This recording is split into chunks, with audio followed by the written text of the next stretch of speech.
Добро вечер, почитувани гледачи. По подолга великденска пауза ве неповторно во отвореното студио на телевизија Нова.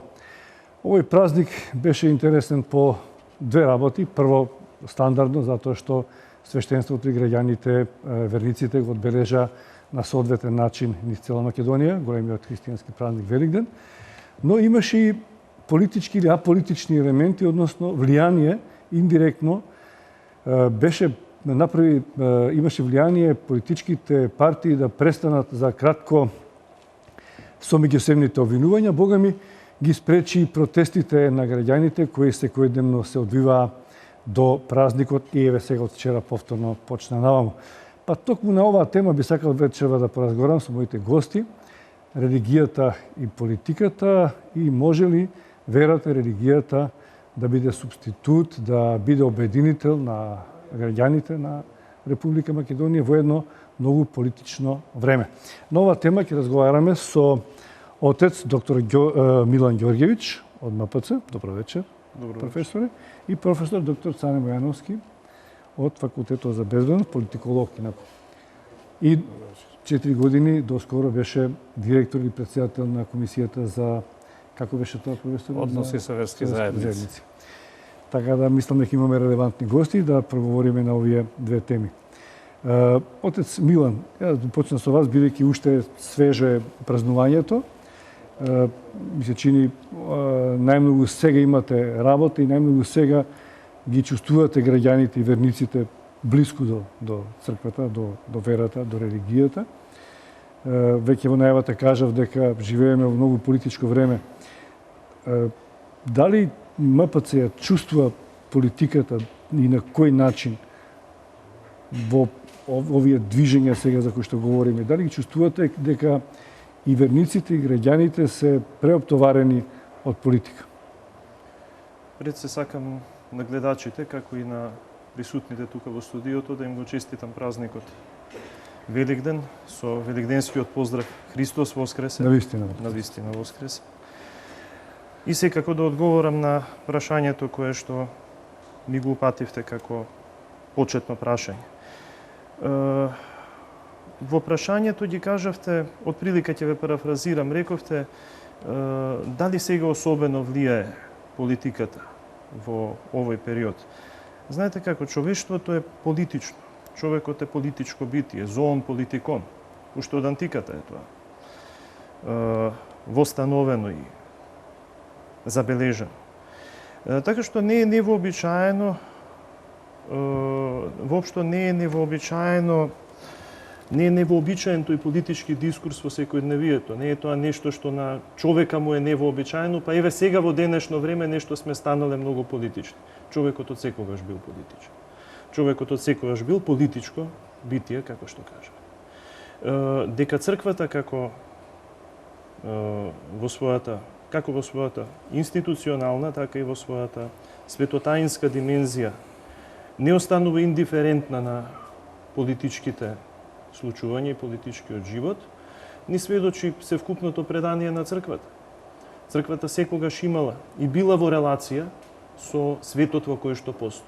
Дури во самото Евангелие се наведува зборовите Христови кои што тој ги упатува до своите ученици. Вие не сте од овој свет. Ние христијаните не сме од овој свет, но ние сме во овој свет. И како такви, живејќи во овој свет, ние имаме одговорност за овој свет, одговорност на ово општество, да му ја сведочиме вистината која што ја знаеме, која што Бог ни ја има откриено. А тоа не е просто вистина која што е изразена преку поими, концепти, нели, книги, туку тоа е една длабока екзистенцијална вистина.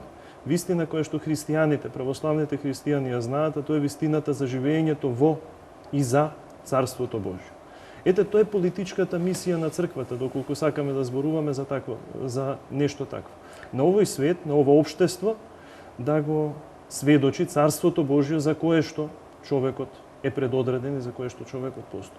Па Исус Христос политички беше осуден, обвинет и осуден, така, на некој начин, тоа беше Значи севкупната Понтија Пилат. историја на црквата, ако сакате, воопшто на религијата и историја во овој свет, во овој вклучително политички свет. Погледнете го, например, обрнете внимание на исказите на пастирите на нашата помесна православна црква. Видете го архиепископското послание по повод Велигден, во кое што се доведува токму се нагласува на таа политичка улога, на таа политичка во смисла општествена мисија на црквата. Се зборува за празникот Велигден, но не се зборува просто како за некаков битов празник, за некаква само и единствено традиција. Се зборува за тајната на крстот. Се зборува за тајната на крстот Христов. За тоа дека без крстот, а крстот е страданието и смртта Христови, ние не можеме да имаме воскресение, ниту на индивидуален, ниту на колективен план. Без учество во страданието Христово, без севкупно предавање на нашиот живот на Христа, ние не можеме да исполниме како христијани нашата примарна улога и функција во општеството како христијани, да го сведочиме Царството Божие кое што пред малку го спомнав. Професоре, предпоставувам дека имате свој став во однос на ова што отец Милан го кажува, но вие сте пред се политиколог и дали оправдано или не, кога говориме дека живееме во едно политизирано време, политичко време, тоа добива една пежоративна смисла, не толку општествена, колку политиканска, дека премногу се занимаваме со политика и дека под влијание на политичките субјекти, граѓаните се ispolitizirani, живеат и говорат само за тоа и во една негативна конотација ја добива политиката. Не верувам дека тоа сакаше да го каже отецот, но дека историски црквата и особено Македонската православна црква секогаш имала некоја политичка улога да едуцира, да описменува, да го штити македонскиот граѓанин од разни политички влијани или пак да потпадне под одредени политички влијанија, зашто исто така можеме да говориме вечер. Како вие гледате на политиката, на граѓаните и на црквата, на религијата? Прво, благодарам за поканата. Денес е еден, покрај тоа што е голем христијански ден, Великден, е голем светски ден, тоа е денот на новинарството. Вие сте нов медиум кој екзистира релативно кратко во нашата медиумска историја. На сите вам, новинарите и на медиумските работници, го честитам овој светски ден, ви посакувам навистина успеси да ги прошируваме и да ги проширувате слободите на новинарството, на можноста граѓанинот да биде навремено информиран. Дај Боже. Кога денес ме поканивте и ми соопштивте дека ќе разговараме за религијата и политиката, всушност ние ќе разговараме за две категории кои имаат различни интерпретации и особена широка содржина по однос на начинот на дефинирањето што опфаќа поимот религија, вклучително и овој аспект за кој што зборуваше професорот и отецот Милан, а се однесува на еден аспект поврзан со вероисповеданието, со организацијата, со начинот на општественото вклучување на во текот на подготовката или да кажам на погледнувањето на литературата во врска со овие прашања, најдов на еден автор, очигледно богослов по вокација, кој зборува за теократиите и модерни и човекот го наблюдува од три аспекти. Од поединечното, индивидуалното ниво, семејството и тој зборува за државата во поширока смисла на поимот држава, не како организацијска структура, и дека во тие три сегменти тој повеќе или помалку се изразува, односно изразува определени релации кои се поврзани со сваќањата за поимот религија, поврзани со вредностите, со цел еден сет на начин или култура на живење, потоа поврзан со со вероисповеданието и поврзан исто така со смислата на живеењето. Која би била...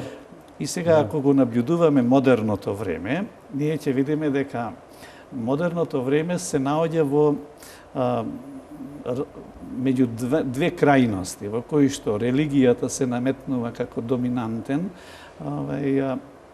модел во начинот на организацијата на општеството, например, карактеристична за периодот од 9 до 13 век Говориме за сега, во европските земји и во, да речеме, во последните во 20 век со советскиот експеримент, како некои автори го нарекуваат, со промоцијата на атеизмот како нов облик на религија, зашто тој подразбираше исто така. И сега живееме во едно време кое што повеќе или помалку последиците од тоа последно практикување модерните граѓани на Македонија ги чувствуваат, посебно во однос на начинот на тоа како ги перцепираат религиските вредности, како ги практикуваат. Како? Значи, прво, јас ќе кажам дека сметам дека најчесто религијата и религиските вредности се доживуваат како простор во кој што се врши определена основа за групирање или за утврдување на определен идентитет. Например, дека сте христијанин и дека сте православен. Тоа можете да го видите од мноштвото поведение и практики кои што ги чинат поединците во однос на начинот на сваќањето на содржината на символите или на практикувањето на религијата. Вториот елемент е во кој што се изразува определена вредностна рамка, како правила и поведение во кои што се дефинира собственото однесување или сваќањето на нештата, и третиот се однесува како практика или како дејствување. Се извинувам. Додека ги не бројувавте, бидејќи тука е отец Милан, односно професор Ѓорѓевиќ, дали се сложувате со една ваква подела за која што говори професорот? Како вие доживувате религијата? Дали на ваков начин за кој што говори професорот Мојановски, или од внатре кога гледате имате поинаков пристап кон тоа? Видете, има различни пристапи кон прашањето за религијата. Значи, вие можете внатрешно да гледате, како што самите забележивте, може да третирате религијата како секундарен дискурс, значи да гледате однадвор, од аспект на социологијата, од аспект на политичката наука, од аспект на философијата, психологијата и така натаму. Значи, секој од тие перспективи е во одредена смисла легитимна, прикажува одреден аспект на целата слика. Но можеби најавтентичниот начин да се прослови за религијата е одвнатре, од самата неа. Но јас би оставил да завршите мислата, бидејќи мислам дека имавте уште нешто да... Секако дека ќе давам збор, само сега да направам мала компарација, дали сме на иста бранова должина или има различни начини на толкување. Не, од таму сега, ако... Оти сега малку и околу практикувањето на религијата, не биде само теоретски, знам дека сте професори обајцата, значи, да не можат и граѓаните да разберат. Да, ние имаме едно наследство, историско, кое се нарекува став или однос кон религијата, и 25 години се обидуваме да го моделираме или воопшто да се вратиме за што зборува професорот на прашањето на религијата како проблем кој се доживува однатре. Но објективно, тој е и проблем кој што го имате како резултанта на стекнати навики или на инерција. Тоа е едната димензија. Кога станува збор на индивидуален план, кога станува збор на организационен план, вие имате групирања во општеството кои доминантно, иако кај нас се доминантно групираат по етничка линија, но бидејќи општеството е така конструирано, постои релативно висока сличност меѓу религиските и етничките линии, и тие добиваат друг карактер. И третата, што е во посткомунистичките општества карактеристична, што настануваат определени политички групирања како резултанта на религиските религиските вредности или на религиските обележја. Ова првото се изразува како идеолошки концепт или како концепт кој се нарекува демокристијански или не знам како уште, а вториот се однесува на политичко групирање кои што ставаат предзнак на определен религиски систем, например исламска, муслиманска, христијанска и друга политичка опција. Значи, на глобален план. Сега на индивидуален план настануваат еден значителен број на специфичности. Вие имате поединец кој вели дека практикува определен обред или практикува определена вредност, а на политичката сцена апсолутно постапува спротивно. Например, во периодот кога е постот или великиот пост, имате значителен дел од субјектите кои по логиката на постот не треба да практикуваат поведенија кои се поврзани, да речеме, со можноста да сторите, да му нанесите некому зло, да навредите некого или да нарушите други вредности кои се поврзани со општественото живење. Што повторно сега од аспект за кој зборува професорот, Милан, од аспект на доследноста на религиските вредности се актуализира. Но тоа се прашање за кои што вие не можете да воспоставите униформно поведение. Станува збор што се доминантните процеси. А доминантните процеси укажуваат на тоа дека освојувањето на просторот или стеснувањето на просторот на влијанието на атеизмот и недоволната верска образованост во македонското општество се уште е присутна или тој јас не е толку стеснет за да може ние да веруваме дека со соодветен успех можеме да говориме или предпоставуваме зашто се определени поведенија често пати исчашени од затоа ќе проговориме во текот на емисијата. Се разбира, не можеме веднаш во првиот одговор се да кажеме, да оставиме простор за многу други прашања кои што произлегуваат или се врзани за ова што како тези ги поставивте. Имам прашања токму околу периодот на атеизмот, но прво добивам сигнали дека е време за еден рекламен блок, а потоа се враќаме во студиото на зададените теми.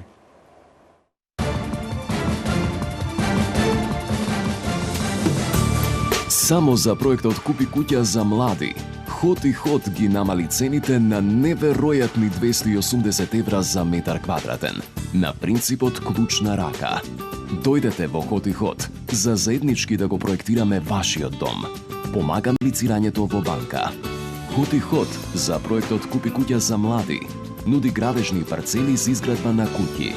Млади, купете куќа. Купете во Хот и Хот. Генатурал 3 во 1. Во една капсула храна, кислород и енергија. Мојот избор е Генатурал.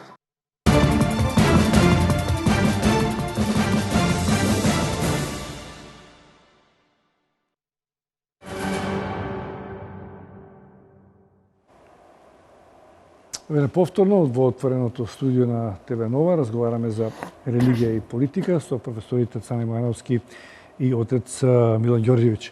Професоре, ова што професорот Мојановски го говореше во овој дел, особено некаде во текот на прашањата што ги имав претпоставено за да разговараме на нив, беше токму атеизмот, процес кој што долго траеше и во Македонија, меѓу другите социјалистички земји, на некој начин како да ги одвои верниците од Бога долг период, па како да останавме малку, рековте, неписмени или религиски необразувани. Дали црквата се соочува токму со овој феномен, каде што македонскиот верник повеќе останал приврзан кон традицијата и адетите, одошто кон духовното? Знаете, не би брзал да одговорам, не би брзал да одговорам веднаш на прашањето, бидејќи постои еден, би рекол, вештачки создаден антагонизам помеѓу верата како таква, внатрешната вера, и адетите од другата страна. Адетите или обичаите или традициите, ако сакате, особено во нашата православна, автохтона култура, тие две нешта се неразделни, поврзани се едно со друго. Христијанскиот обичај е израз на верата. Верата пак е поддржана од обичајот. Знаете, тоа на човечкото во верата. Проблемот е што со текот на времето оној суштествен, внатрешен дел, внатрешното доживување и живење на верата оди во заден план и останува адетот, кој што веќе нема потреба да се приспособи на внатрешното јадро на верата. Тој станува веќе цел сам за себе. Или служи за некоја друга, трета, каква и да е цел. Не служи за духовниот раст на христијанинот. Не служи да биде дел од неговиот литургиски живот. Кажано со јазикот на литургиското богословие, не произлегува од литургијата и не произлегувајќи од литургијата, престанува да приведува кон литургијата. Повторно ќе се вратам на она што кажавме на почетокот. Ние не сме христијаните од овој свет, но ние сме во овој свет. И сите обичаи, сите нешта кои што ние ги практикуваме, треба да најдат прикладна форма како би можеле да се литургизираат, да се внесат во нашиот литургиски, во нашиот христијански живот. А зошто мислите дека се издвојува на некој начин? Затоа што такво сме културолошко поднебие каде што граѓаните повеќе биле врзани или подлого време биле врзани за адетите и традицијата, и дали комунизмот како наметнување на атеизмот има свое влијание врз ова за што говорите? Значи апсолутно има свое влијание и тоа не може никој да го оспори. Значи вие имате навистина еден период во кој што луѓе се срамеле да кажат дека се христијани, луѓе кришу моделе во црква. Тоа се работи кои што не можат да се оспорат и точно едно такво стигматизирање, ако сакате да се изразиме со денешниот речник, стигматизирање на религиозноста на луѓето, приведува кон едно парцијално доживување и разбирање на верата. Доаѓа момент во кој што верата може да се практикува веќе слободно, може луѓето да излезат да кажат ние сме православни христијани. А што значи да си православен христијанин? Па надворешното, оние надворешни, видливи форми. А јас внатре, моето срце, дали моето срце е христијанско? Дали јас ќе се вгледам во себе си, во своето срце и ќе го видам Христа во него? Знаете, ова кој ќе го кажам звучи екзотично, ово зборува како некој, тоа е теологија, тоа е тоа е поентата на обичајот. Значи кога ние практикуваме обичај, ние треба да се практикуваме христијански обичај. Ние треба прво да се вгледаме во нашето срце и да видиме дали Христос е во нашето срце и кога ќе го видиме него внатре, тогаш ќе можеме да го практикуваме на соодветен начин.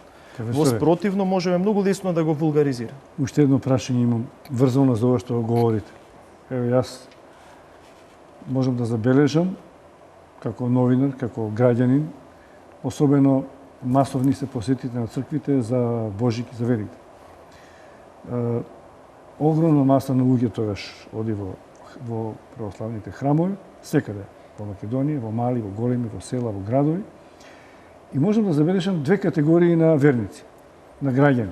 Едни кои што се близу до свештенослужителството кој што го врши во тој момент обредот, длабоко религиозни или така оставаат впечаток дека е така, и те си блиску до вас, една поголема група на граѓани кои што се некаде надвор во дворот, во предворието на црквата, кои што се го практикуваат со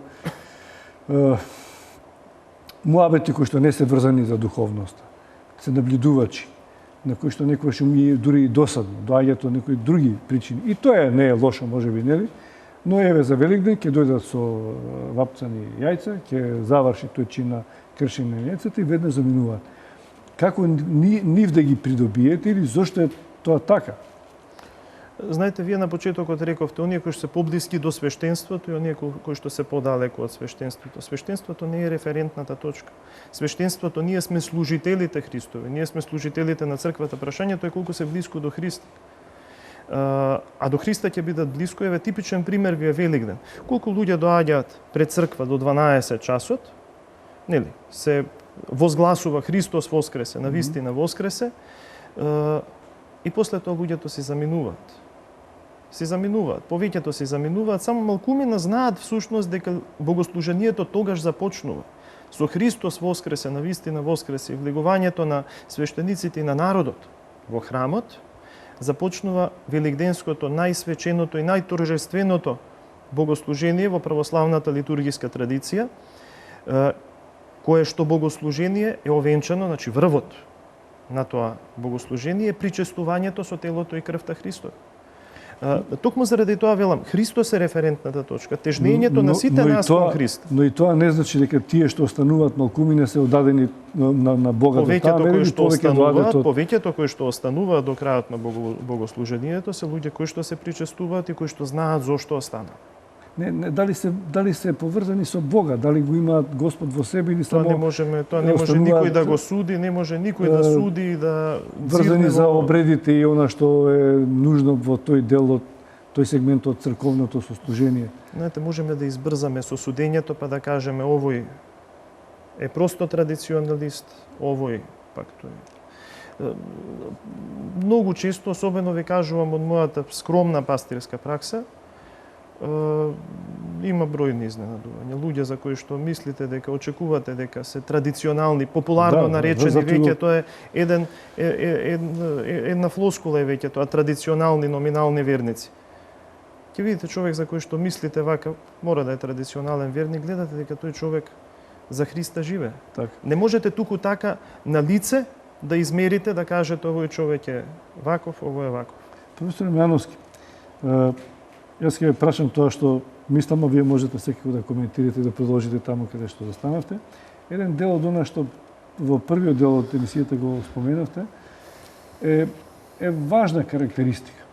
А тоа е дека оние луѓе кои што тврдат дека се верници, дека се врзани за Бога, кои што во оној момент кога треба да практикуваат пост, кои што треба да се однесуваат на соодветен начин, соодветно на постот, значи да вршат добри дела, да не чинат прелюба, зла, еден морал кој што е врзан за религијата, се однесуваат спротивно надвор од тоа.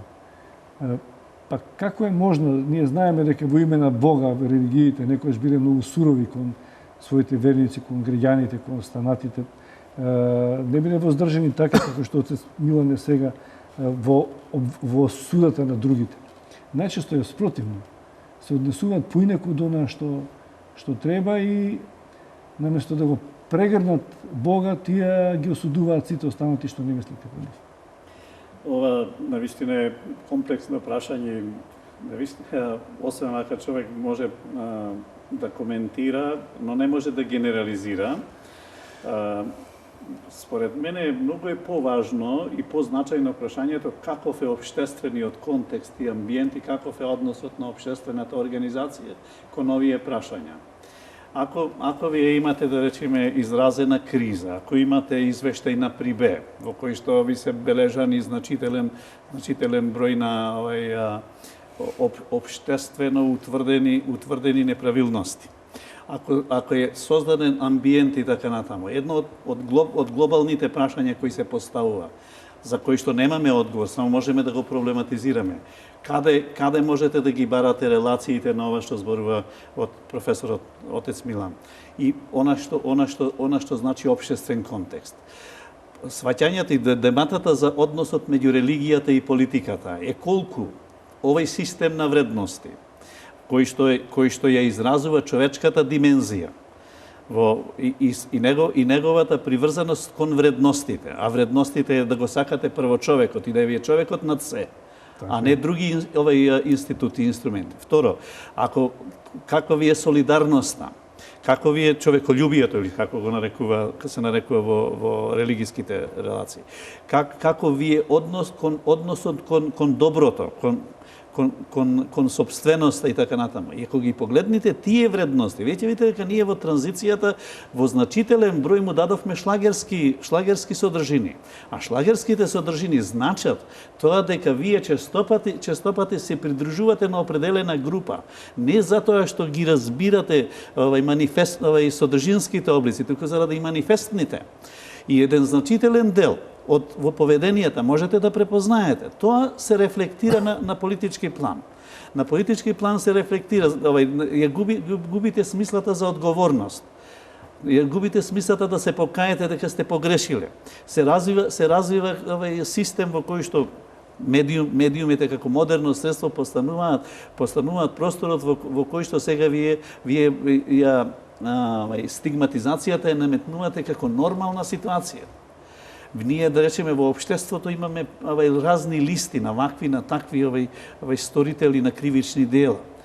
Ти сакали или не, вие сте направили една листа на стигматизација.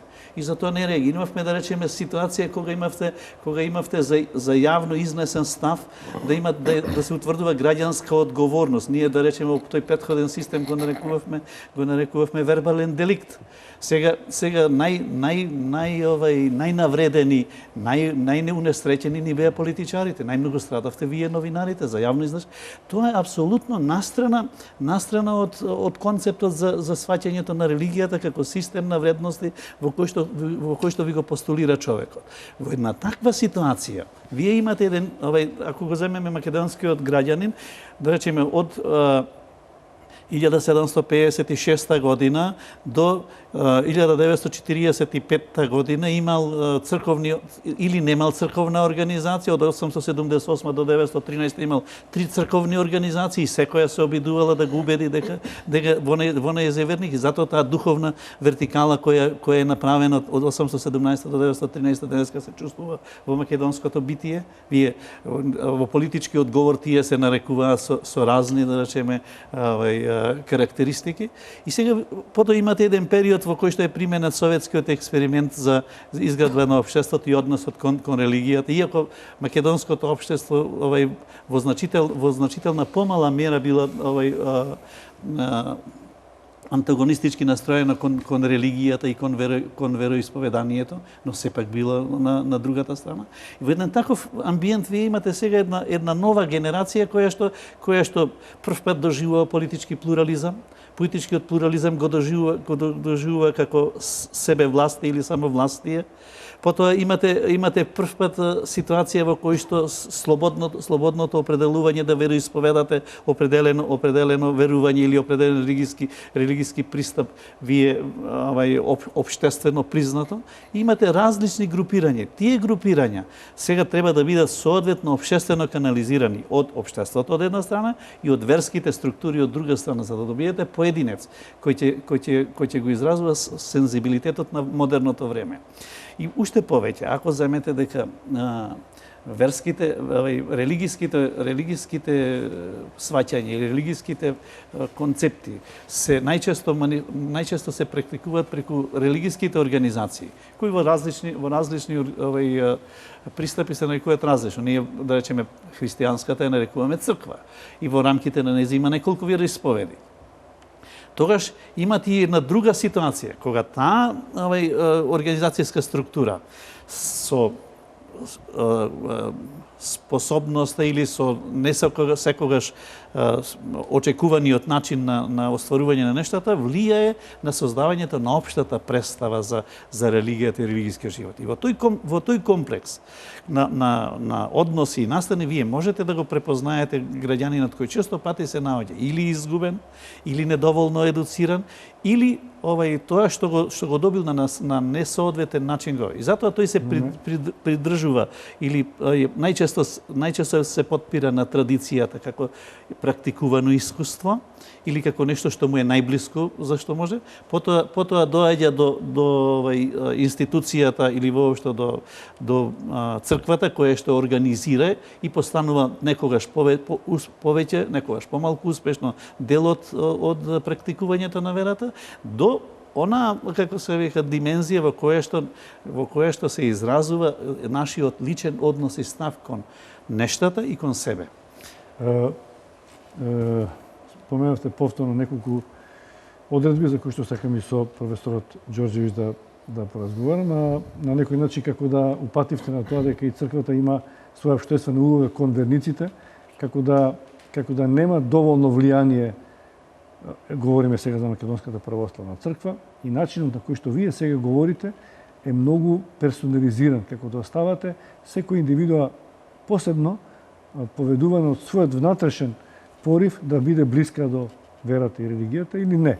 Како да не преземате една поширока општествена одговорност црквата помасовно да се доближи, да ги едуцира овие своји чеда, за кои што говоревме дека по разни основи, за прв пат на некој начин се соочуваат со начинот на практикување на верата заради атеизмот, заради други собитија кои што важеле овдека во државата. Дали е тоа така? Дали не чувствувате обврска да се доближите до граѓаните повеќе? И друго нешто, црквата има свој морал. Важен. Мисле, че дека тоа се главни категории одредби што ги пропагираме ја. И тие се важни за битието на луѓето, за формирање на личностите. Но, секи ги симнам, овие верници до вчера беа на улиците, протестираа, дојдоа за кратко во црквите и повторно се вратија на улиците. И има еден биполарност кај нив.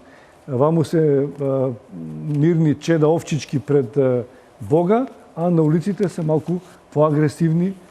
Говорам за сите кои што излегуваат на улиците, бидејќи протестот сам по себе по дефолт значи не е тоа гандиевски начин на изразување незадоволство, туку мора да има некоја енергија што тие што протестираат ќе искажат. Едните вреѓаат, колнат, другите фрлаат, кршат, мават и така натаму. Како овие две работи да ги споиме? Оче. Тие се споени од секогаш во практиката на црквата. Ама тоа е на двојство, тоа е на што е несоодветно за христијанинот. Христијанството е многу мирно двојствено битие, имајќи тело и душа. Разбирате, значи стварноста во која што ние живееме содржи во себе си многу двојствености и тројственности, ако сакате. Она што црквата го практикува низ вековите, тоа е индивидуалната вера и соборната заедничката вера. Вие видите што црквата треба да направи. Не знам, но нешто треба да направи. Црквата треба да му служи на Бог. Она што и го прави. Значи, вие имате колективно, имате соборно богослужение. Во сите цркви во Скопје вие имате богослужби. Ама вие нема да имате мисионери по двајца што ќе дојдат да ви чукаат на врата и да ви делат списание. Значи, тој, како да кажам, тоа влегување во личниот простор на другиот, од православието вие не можете да го очекувате. Вие може да имате мисионерска дејност. Постои мисионерска дејност во Македонската православна црква, но тоа се настани, тоа се предавање и слични работи, трибини кои што се организираат на Богословскиот факултет, предавањата се отворени. Значи секој што сака може да дојде, но никој не доаѓа да го наруши личниот простор на другиот. Ме разбирате? Значи тој диалог со општеството во кој што живееме, апсолутно го има. Не е точно дека таков диалог не постои. Но истовремено постои она што се вика лична одговорност, личен однос на човекот, на една уникатна и единствена личност кон верата, кон неговиот животен контекст, кон неговата идеологија, ако сакате. Тој треба да создаде хармонија помеѓу тие различни нешта. Хармонијата ќе биде на тој начин изведена кога сите тие нешта на хоризонталата, зборам човечките нешта кои што ги наведов, ќе бидат осмислени од верата. Но тоа е нешто на што не може да се инсистира, не може да се влезе како во душата на ближниот, да се влезе како слон во стакларска работилница, па да се ти мораш така да правиш, тоа да правиш, онака да правиш. Па после тоа верникот да доаѓа да се јавува по телефон, а сега што да правам? Знаете, се бара возрастност. Се бара возраст, а возраста зависи од нашата лична совест. Прашањето е дали ја слушаме ние нашата совест. Дали ние се мериме со мерката на растот Христов, дали ние растеме во Христа. Ама тој раст е мој раст.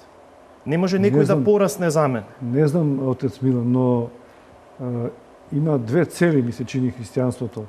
Од верниците да стане, како се види тоа, богобојажливи луѓе кои што ќе веруваат, или како се види, кои што ќе веруваат во Бога, но има цел да направи подобри луѓе од нас, подобар човек од мене, така? Значи, таа е моралната категорија на христијанството. Апсолутно, има и други цели.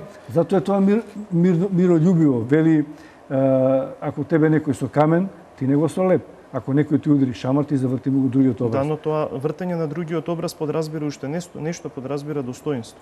Да го немало достоинството во периодот помеѓу 15-тиот и 20-тиот век, тешко дека ќе сме останале православни тука на овие простори. Важно е достоинството, но значи тоа се класични добродетели кои што ги има во христијанството и не е само една или друга добродетел. Дали граѓаните ги знаат овие?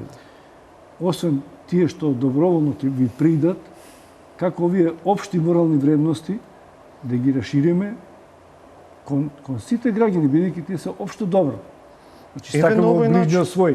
Не знам што има тука лошо, тоа секој треба да го практикува. Еве на овој начин, еве да речеме преку оваа емисија. Преку присуството на човек од црквата во една ваква контактна, како се вели, отворена емисија. Преку богослуженијата, повторно ќе кажам, затоа што центарот на христијанскиот православен живот е богослуженијето кое што е отворено за секого, вратите на црквите се отворени. Без да се загледаме во себе си, а тоа ќе го повторам и ќе го повторувам можеби уште неколку пати до крајот на емисијата. Многу беше интересно и многу беше убаво во два текста од наши епископи, митрополити изминативе дедала дена, мислам дека излегува, или 10 дена, и од владиката Јосиф Тетовско, Гостиварски, и од владиката Наум Струмички, се појавија текстови во кои што двајцата повикуваат на тоа суштествено нешто, да се покаеме ние, да се видиме себе си внатре какви сме. Не може некој да ме покае мене. Јас треба да сум тој што ќе се покае. Јас ќе дојдам и ќе му велам на другиот, о, ти имаш многу гревови, ти ќе се покаеш. Тој другиот ќе рече, не, ти имаш многу гревови, ти треба да се покаеш. Христијанскиот начин на разбирање на животот е поинаков. Јас сум оној што има гревови. Јас сум оној кој што треба да се покае. Првиот кој што треба да биде осуден и да биде повикан на одговорност сум јас самиот, а не мојот ближен. Професоре? Апсолутно оваа теза за одговорноста почнува од себе и завршува во заедницата. И таа се изразува апсолутно во улогите и во задачите кои ги обавуваме во животот. Отпочнувајќи од родителската улога, завршувајќи со било која професионална. И таа подразбира еднаков однос или почитување на редот, на воспоставените правила, на почитувањето на човекот. Ние живееме во време во кое што луѓето кои запаѓаат во депресија е се поголем. А тоа укажува дека модерниот човек е притиснат од економските фактори, од лошите меѓучовечки односи, од безперспективноста во општествената стварност која му се наметнува, од неможноста да најдете разумни структури кои ќе седнат и како сите сложни браќа ќе најдат решение за определено прашање. Вие живеете во еден таков општествен контекст. Што очекувате од човекот? Како тој да се однесува? Прво, значи, нема можност да се реалоцира во општеството. Да се алоцира. Алокацијата му значи да си ги остварите вредностите. Зашто сте си вложиле во животот? Преку образовниот или преку практичниот? Потоа, ако се алоцирате, влегувате во структура на недефинирани односи, во кои што се извинувам што ќе го употребам Бог, побрзо Господ ќе ви прости отколку што ќе ви прости газдата. Или оној кој што вие старешина. Тоа нужно влијае на доживувањето на тоа како се доживуваме себе и како е нашата проекција во општествената стварност. Говорите за општествени прилики, општествено-економски, политички ситуации во кои што живееме, дека е стресно, политизирано време, каде што политичките елити не можат секогаш да најдат компромисни решенија што ќе оповлечат народот напред. Живееме заедно со проблемите со кои што ги создават или ние ги создаваме заедно. Колку што знам, вие сте политиколог, едно време имаше некои анкети во кои што граѓаните имаа можност да искажуваат во кои институции во државата најмногу веруваат. Армија, полиција, црква и така натаму. Политички партии, собрание, влада. Па ми се чини често пати се случуваше најмалку да веруваат на политичките партии, што е чудо, бидејќи имаат големи приврзаници сите политички партии, а често пати се покажуваше дека меѓу институциите на кои што најмногу веруваат е црквата или религијата, или религиските заедници.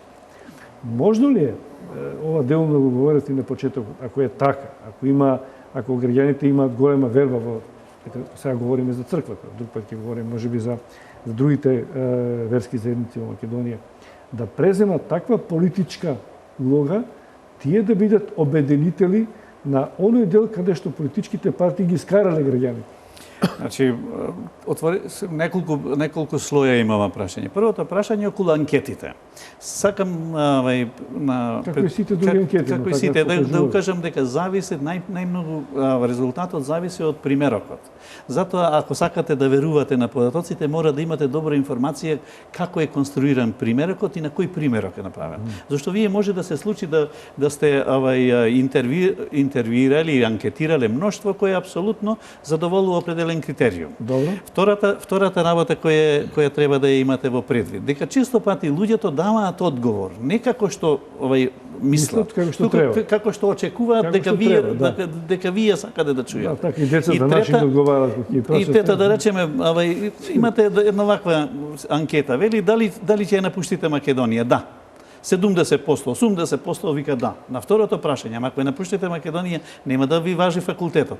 Тогаш малку ќе размисли дали ќе ја напушти Македонија. И така натаму, значи, кога ги гледате тој тип на податоци, треба да ги гледате во еден поширок контекст. Но тие се сепак индикатор за влијанието на определени институции и тоа треба да ги радува верските заедници и црквата посебно бидејќи издвоена како тема на вечерашниот разговор за да размислува на кој начин таа може да му отвори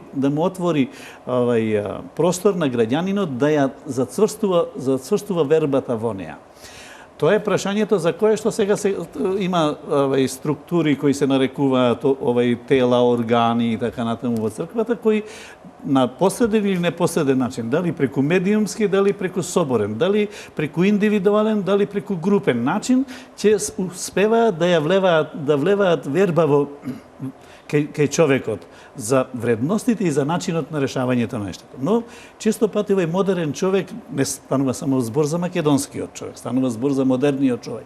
Е притиснат од две глобални прашања. Првата е потребата што е можно да задоволи потреби од материјална потреба, тоа е потрошувачкиот карактер на модерното општество, и второ изградениот општествен консензус или практика дека вашата положба во општеството не се доживува според тоа колку вие сте остварили или колку издржувате на моралните вредности или други принципи, туку врз основа на богатството. Тој општ концепт на потрошувачкото општество влијае и на македонскиот човек. И сега кога ќе го ставите во ова специфична состојба во која се наоѓа македонското општество, како неразвиено општество, како етнички поделено општество, политички поделено општество, исконфронтирано внатре, во кој што немате лидерство кое ќе застане и ќе отвори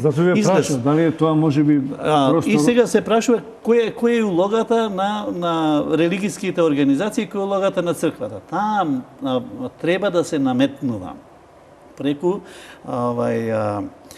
посланијата, преку облици како обединител. И треба да речеме да се верските лидери се повеќе наметнуваат како морални водачи кои отвараат определен број на прашања. И сега како ние се однесуваме кога само да завршам мислата. Како ние се однесуваме во општеството кога ќе имаме верски лидер кој ќе повика на определен вредносен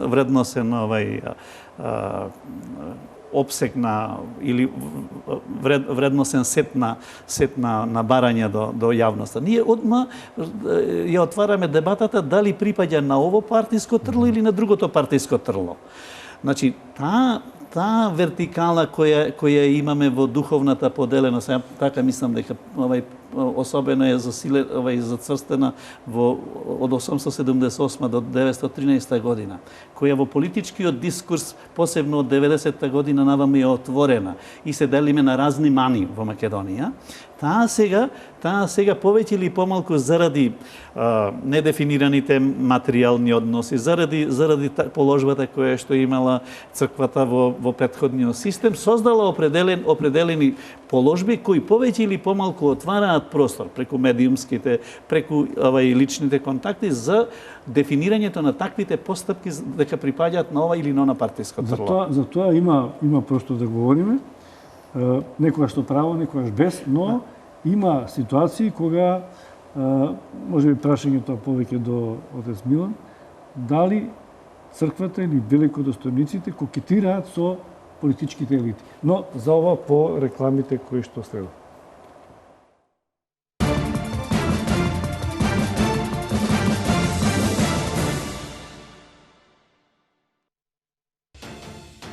Боми 10 логистик, транспорт, шпедиција, царинско складирање, 24/7 локална царина, царински магазини во Скопје и Куманово, 180 милиони километри искуство, ефикасно, сигурно и навремено.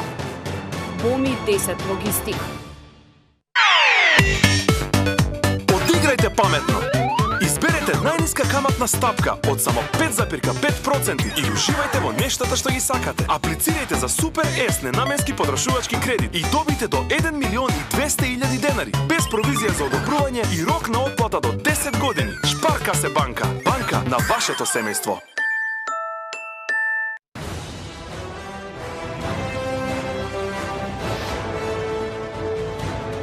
Повеќе од 20 години ние го обновуваме минатото. Ние ја градиме иднината. Трансмет. 20 години боледувам од белодробно заболување. Болеста е обструктивна. Често останувам без кислород. Не може да дишам, особено кога воздухот е загаден и има магла. Но се гушев напролет и на есен кога цветаат дрвата. Знае 2 до 3 пати годишно да поминам во болница. Но за мене имало спас, верувајте. Веќе 2 години користам Г Натурал зелено пакување и се чувствувам одлично. Го подигнав имуниот систем и, што е најважно се, почнав нормално да дишам. Г 132 плюс Натурал е мојот избор.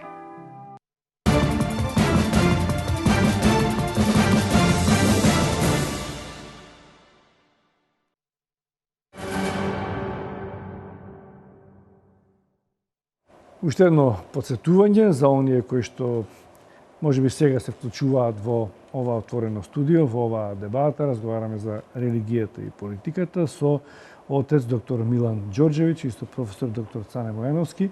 Отворивме доста прашања и како по обичај секогаш најинтересните прашања и одговори доаѓаат кон крајот на емисијата, веројатно затоа што разговарам со двајца професори кои што по вокација имаат пред себе студенти и часот колку треба 45 минути.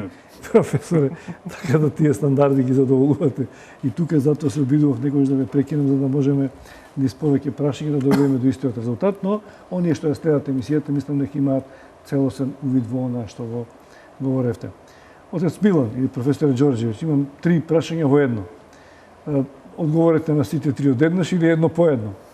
Она што го отвори како прашање професорот Мојановски е дали на некој начин великодостојниците на Македонската православна црква, па дури на другите верски заедници, од време на време како да кокетираат со државниот врв, со политичарите, дали тоа го прават намерно или не, заради да остварување на некои пошироки црковни цели, тоа е едно прашање, дали е така или не.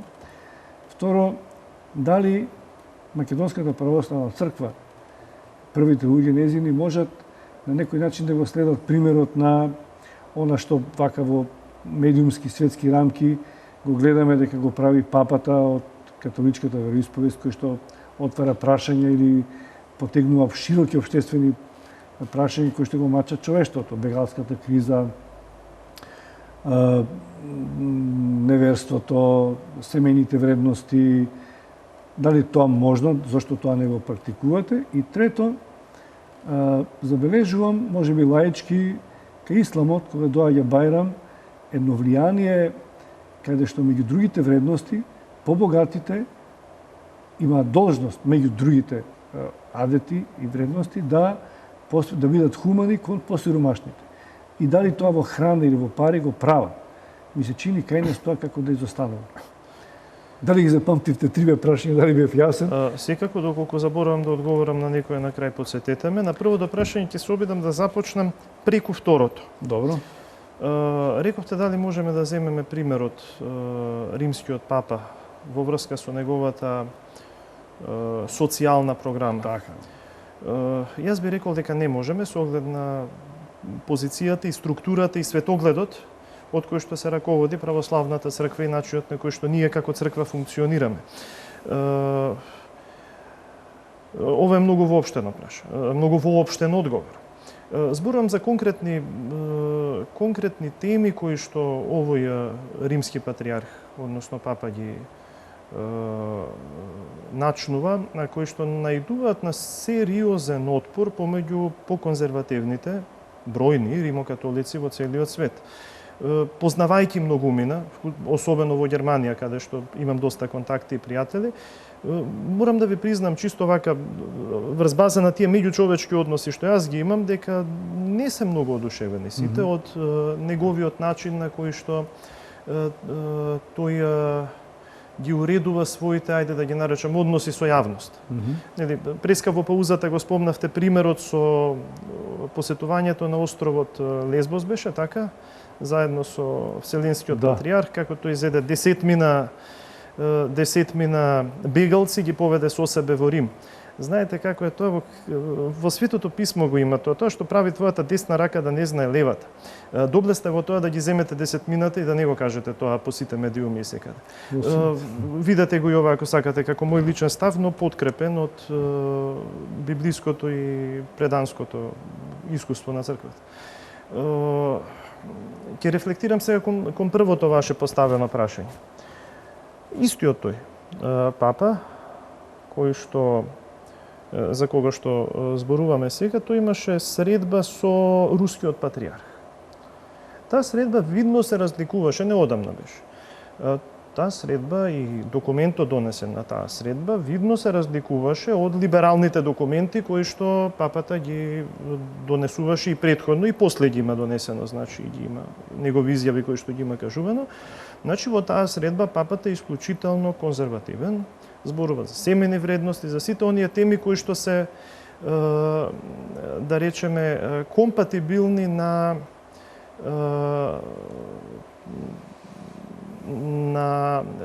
социјалната политика на руската православна црква.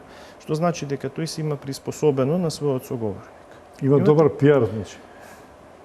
Можете така да го наречете. Во секој случај во тој диалог тој се приспособува на својот соговорник, како што се приспособува и на либералното западно општество и различни места каде што ги има своите соговорници. Тоа важи и за односот на црквата со општеството, вклучително и со политиката. Вие требате да се сообразите на вашиот соговорник. Вие треба да најдете јазик, дискурс преку кој што ќе се разберете со него. Тоа не треба секогаш да се разбере како некакво повинување на стандардите на другиот. Не треба тоа секогаш да се разбере како некаква сервилност и слично. Тоа е начинот на кој што ние по хоризонтала како институција треба да комуницираме. Во крајна сметка постои збор дипломатија кој што не е погореден збор, вклучително и во контекст на црквата. Значи, во таа хоризонтална димензија црквата како институција има своја дипломатија, има свој јазик, начин на кој што ќе зборува со едни, со други и со трети. Така што јас не би зборувал, не би рекол дека тука има некакво, како го нарековте на почетокот, Кокетирање? Кокетирање или не би го нарекол така. Попрво би рекол дека станува збор за изнаоѓање на начин за продуктивен диалог. Ајде, така да го наречам тоа, со светот во кој што се живе. Истовремено би рефлектирали кон тоа што професорот Мојановски го кажа, потребен е тоа јавно сведочење на етиката пред се од страна на представниците на верските заедници. Од една страна на ниво на, како што рековте, сплотувањето, но исто така и на ниво на проповедање на етиката, на етичкиот, на добродетелниот живот. Го спомнавте зборот лидерство. Кој е христијанскиот концепт за лидер? На Велики четврток, кој беше на богослужбата и ги слушаше евангелијата, слушна што е концептот за лидерство. Оној кој што е прв меѓу вас, тој нека им служи на сите. Христос дојде им ги изми нозете на апостолите. Тоа е христијанскиот концепт за лидерството. Тоа е мисијата на црквата, да проповеда едно такво лидерство. И тоа е нешто што црквата може и треба да го направи, е повикана да го направи во овој свети век, со кој што е во диалог. Не во кокетирање, туку во диалог. Третото прашање беше? Беше за добродетелта да се помага на сиромавиот во некои други Јас ќе ви религии, дадам поприсутно неколку што во христијанството. ќе ви дадам неколку примери секако дека треба да го има повеќе. Значи апсолутно тоа што ќе ви дадам примери дека тоа се прави, не значи дека не треба да се прави повеќе. Секогаш, никогаш не е доволно да се помага и да се чинат добри дела. Но кога почна бегалската криза, неколку цркви во Скопје собира хуманитарна помош и носеа на луѓето во центрите.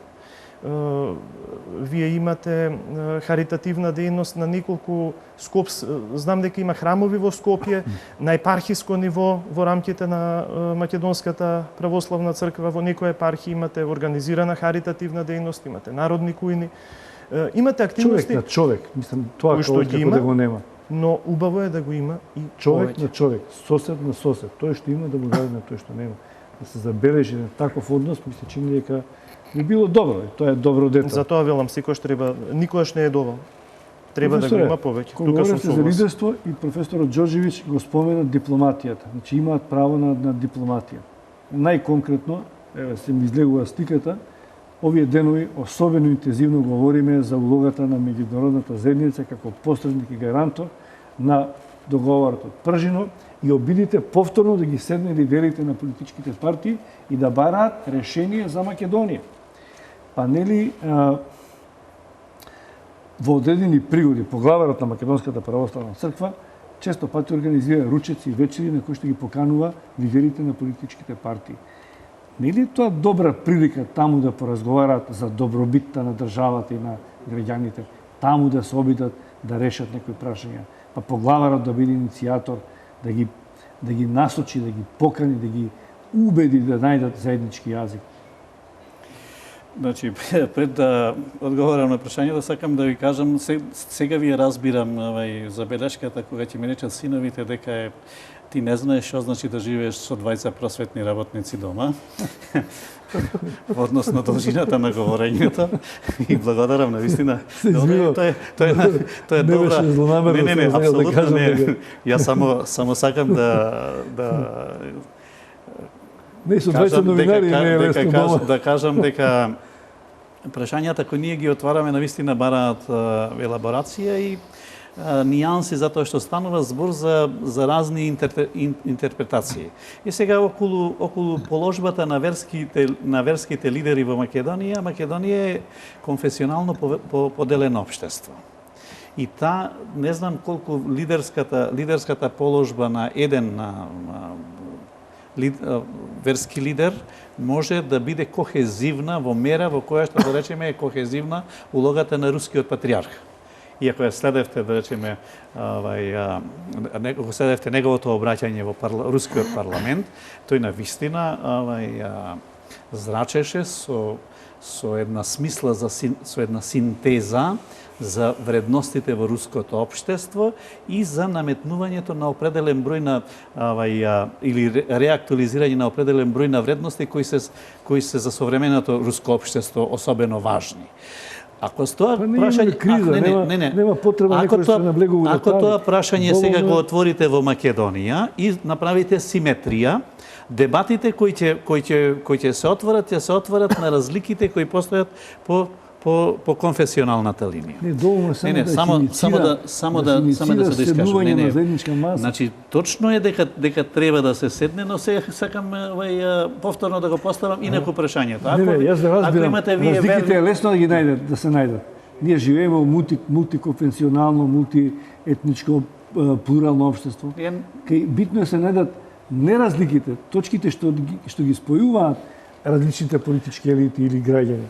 Ние имавме прв пат почна да се организира под покровителство на покојниот председател Трајковски еден меѓурелигијски совет во Македонија, кој беше извонредна трибина или форум кај што се сеќава петте верски лидери утврдени со Уставот на Република Македонија и во кој што иницира и кога се водеше дебатата за законот за правната положба на црква, верска заедница или како се нарекува, кој се донесе во 2006 година, но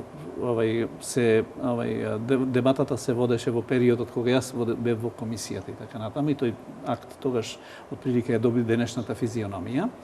тогаш ние во тие дебати кои ги водевме, му сугериравме на верските лидери да постојат определени акциони облици на комуникација во кои што се особено плодотворни во вакви ситуации во кои што имате конфликтни, сложени односи во општеството.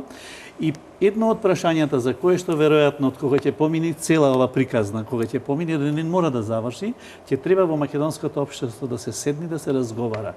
Што е тоа што во македонското општество може да обединува? Кој е тој примус мотор кој може да покренува, да обединува? Зашто е европската или американската дипломатија е повредна затоа што се економски и политички помоќни?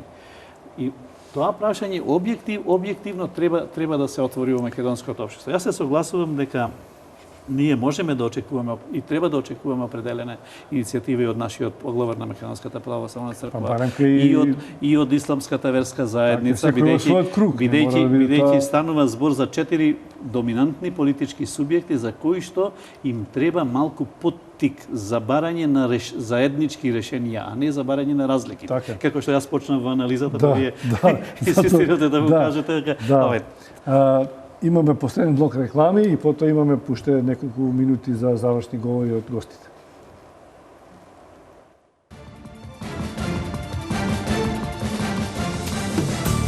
Само за проектот Купи куќа за млади, Хот и Хот ги цените на неверојатни 280 евра за метар квадратен, на принципот клуч на рака.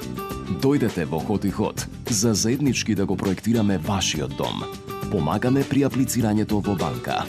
Хот и Хот за проектот Купи куќа за млади нуди градежни парцели за изградба на куќи. Млади, купете куќа. Купете во Хот и Хот. Сите се сеќаваме на својот прв дом. На моментите поминати со мама во кујната. И како да беше вчера кога правевме детски лудории. Се сеќаваме на својот 6-ти роден ден. На нештата кои не сакавме да ги делиме со никого. И на моментите поминати со оние што ги сакаме. 60 години го споделуваме светот на вкусовите. Витаминка. Мој име е Кенан Мандра и јас сум с помош липосукцијска исхрана успео да смршевим 10 кг за само 10 дана. Без размислување прифатив да почнам со таа така наречена кура од 20 дена, каде што за неполни 20 дена со нивните шејкови кои што се прекрасни, успеав да ослабнам 8 кила. И за 3 месеца откако престанав со тие шејкови, ни еден килограм не вратив, значи ни еден грам не вратив. И здраво е, и лесно е, и брзо е, и топло препорачувам.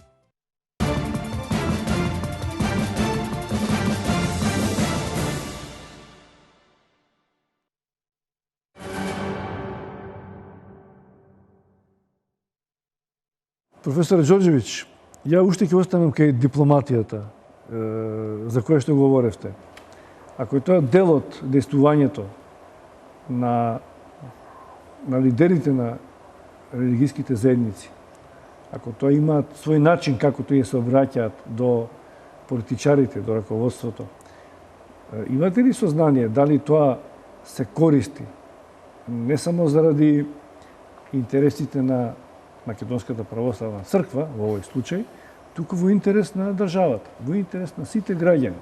Ако доаѓа до такви дипломатски средби, каде што се присутни лидерите на политичките партии, кои што се моќни, кои што може да ја смират ситуацијата. Дали тоа дипломатија, дали може да се искористи таа? Ако и тие самите сакаат да бидат дел од овој духовен живот на Македонија и се обраќаат на верниците, сакаат да ги придобијат политички, се разбира. Поупатуваат честитки за одредени празници. Јас верувам и преку медиумите знаеме дека такви средби постојат секако. Нема, па на медиуми ќе кажат, му го честита именденот на архиепископот, тој за еден за друг празник. Во секој случај дека такви средби има и треба да има. Прашањето е колку тие средби се ефективни и што е потребно да се направи за тие да бидат поефективни. Колку самите учесници во тие средби се подготвени да го слушнат гласот на Евангелието, кој што јас верувам дека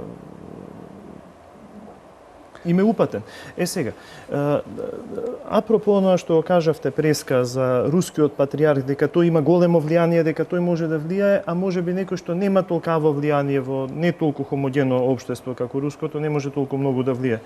Руското општество не е толку хомогено, како што може би на прв поглед изгледа и го знаеме тоа. Значи, вклучително и на конфесионален план, вие имате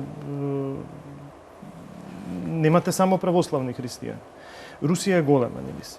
Но она што е големината на православниот пастир, на кој степен на црковната хиерархија да се наоѓа. Не е световната моќ, рековте, економската, политичката или каква и да е веќе моќ. Тоа е силата во Духот Свети. Силата во Духот Свети со која што може да го сведочи Евангелието. И ние сме имале примери низ историјата, знаете, пред некое време влегов во дискусија со студентите мои, разговаравме на таа тема, во врска со Вселенските собори, соборот кој што треба да се организира се православниот собор кој што е предвиден за ова лето, нели, кои ќе бидат главните, нели, под наводници, главните звезди на соборот. Нели, па се набројува имиња на големи имиња на теолози, на еден, на друг, на руски теолози, па на грчки теолози, па од Америка, па не знам од каде. Тоа што јас им го кажав беше следното. Кои ќе бидат главните звезди на соборот? Погледнете назад, низ историјата на црквата. И ќе видите низ историјата на црквата дека најголемите имиња, најголемите светители кои што се канонизирани на големите 7 вселенски собори во црквата се луѓе кои што во тоа време не биле многу познати. Не биле многу популарни. Свети Атанаси Велики. Каква сила имал Свети Атанаси Велики, кој што бил младо момче ѓакон на првиот Вселенски собор. Да не ги набројуваме сите примери кои што може да се набројат. Она што сакам да го кажам, не е правопропорционална световната сила, моќ и влијание со силата во Духот Свети, за која што зборуваме. Од друга страна, потребна и способност и желба да се слушнат зборовите. Имате содејствие, имате двонасочен процес, како во секој диалог. Нели разговараме, јас можам да зборувам до утре пред неколкумина студенти на консултации или на предавања, ама ако на нив им е паметот на друго место, јас жабе зборувам. Така? При крај сме со емисијата. Професоре, веројатно гледам минутажата, со вас ќе завршиме, но немате 45 минути, негдека за неколку 2-3 минути, 4 треба да завршиме. 10% и колку му доаѓа од 45 минути. Религија и политика. Ми се чини, ако грешам, исправете ме, како и обајцата да имавме мали упатувања до отец Милан, како да побарувавме дека црквата треба да има малку поголем ангажман да допре до граѓаните. Дали се лажам или и вие и јас како да му пативме на таква порака? Ние како да е малку пасивна за наши сваќања на... Сега ќе треба да завршиме со мене.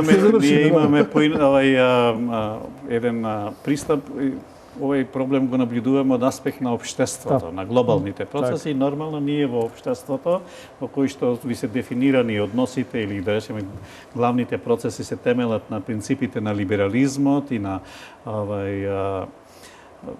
една европска традиција поврзана со општествената организација, очекуваме христијанството има и поспецифични погледи кои што не секогаш се согласуваат или се поклопуваат со таа европска традиција и ние наблюдувајќи го така општеството очекуваме од сите субјекти, па вклучително и од Македонската православна црква и од другите верски заедници да имаат еден интерактивен однос, зашто професорот Ѓорѓеви зборуваше за битието на православното верување и концептот за нејзиното делување, што од аспект на неговата положба и на неговото наблюдување на положбата на тој субјект во општеството е сосем очекувано. Но ние како граѓани исто така отворајќи го тоа прашање, дека имаме чувство дека тоа прашање не е доволно пласирано или не е доволно искористен механизмот на комуникацијата или на алатките на пиарот. Дека тој простор ние очекуваме да го запоседни Македонската православна црква како простор, да ги отвори тие прашања, веројатно во рамките на тоа што значи нејзино учење, но што го бара диалектиката на времето. Зашто ние апсолутно не можеме нити пак може да се наблюдува црквата или било која верска заедница надвор од општествениот контекст. Ако да речеме било за четвртиот или шестиот век еден општествен контекст, сега е 21 век, се сосем друг контекст, модерен човек кој што размената на информациите оди секундарно во светот. Професор, ајде со вас. Црквата мора да биде самокритична. Затоа што секогаш била самокритична и да биде отворена за сите сугестии и за сите забелешки. Вашите забелешки се апсолутно валидни. Секако дека е можен и потребен поголем ангажман на црквата во општеството. Тоа е нешто што не може да го спориме. Секогаш може повеќе, како што кажа Преска. Знаете, има една особено втората половина на 20-тиот век се изостри една богословска тенденција која што беше за литургиското и аскетското наспроти социјалниот активизам. Не, тоа е една диалектика на православните на Запад. Не случајно. Значи, ова е малку историја на православното богословие на 20-тиот век, материја што ја предавам на Богословскиот факултет. Православните на Запад се наоѓаат во еден религиозен и општествен контекст на Западот, каде што има исклучителна социјална дејност, исклучителна социјална ангажираност на западните христијани, протестантите и римокатолиците. И православните во тој контекст велат тие се такви, ние сме понасочени кон натрешното, кон другите нешто. Тоа е нешто што тие во нивниот контекст го кажуваат. Но тоа не значи дека на православната теологија го исклучува социјалниот ангажман. Постојат во сите православни цркви. Еве погледнете ги руската и грчката црква, особено руската последните 10 години. Романија ништо помалку не заостанува или западните православни во Европа и особено во Соединетите американски држави. Вие имате парохиски центри, имате најразлични организации за харитативна богословска издавачка дејност, имате советувалишта, имате советувачка дејност каде што се инволвираат, каде што се вклучуваат лаици кои што помагаат во животот во црквата. Имате православни фондации кои што рековте на почеток дека не може да чукнувате на врата, па можеби баш треба да се вратите на корените на христијанството. Можеби треба Христос да го имате пред очи. Можеби треба да одите по улиците и да придобивате граѓани. Така почнало христијанството, зашто да биде све институционализирано? Ако сакате да имате верници, се повеќе и за да може моралот да стигне да стане една општествена вредност. Она што го кажав, не значи да не се ангажираме, значи да не бидеме нахални. Црквата не може да биде нахална. Добро, нема да дискутираме за тоа, инаку има и тука различни теми. Ви благодарам што бевте гости во отвореното студио. Ја искрено верувам дека на дел од прашањата граѓаните ќе се најдат себе си, ќе размислат која е улогата на религијата и која е улогата на политиката и ќе се вратам на тоа што на почетокот што го рековте дека човекот сепак едно политичко суштество, но и религиозно од почетокот, речи истовремено со раѓањето било едно и друго. Ви благодарам уште еднаш што бевте гости во студио, а вам, почитувани гледачи, на вниманието. Пријатно.